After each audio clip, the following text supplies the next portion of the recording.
पतंजलि की कोरोनिल दवा पर प्रतिबंध हट गया है। बाबा रामदेव ने बुधवार को पतंजलि में मीडिया से बात करते हुए बताया कि कोरोनिल को बेचने पर अब आयुष मंत्रालय ने प्रतिबंध हटा दिया है।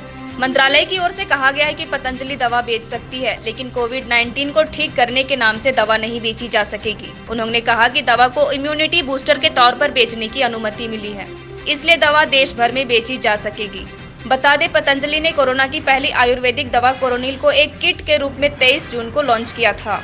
इसे कोरोना के मरीजों पर क्लिनिकल ट्रायल के बाद लॉन्च करने का दावा किया गया था, लेकिन बाद में इस पर आयुष विभाग के आयुर्वेद ड्रग्स लाइसेंस अथॉरिटी की ओर से पतंजलि को नोटिस भेजा गया था। नोटिस में पतंजलि अपने दावे से पलट गई। पतंजलि ने जवाब में कहा कि कोरोना की कोई दवा नहीं बनाई गई है और न ही कभी कोरोना की बताकर प्रचार प्रसार किया गया है। पिला वाले घरों को रोशन तो करते ही हैं, बच्चों का भविष्य भी संवारते हैं।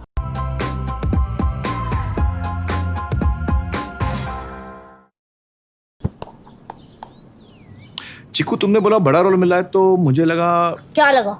लगा कि सेल्फी तो बनती है। चाचू, मेरा टैलेंट सेल्फी में फिट नहीं होगा। ओह,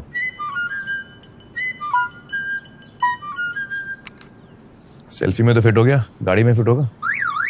105-degree super wide selfie on Vivo V19। लोगों के घर में झांक ना छोड़िए मखीजा, तू भी अपने घर में सेफ पेंटिंग करा ले। शूटिंग के लायक होगा तेरा घर। Asian paints safe painting service. Missed call दें 8050480504 पे। वाह।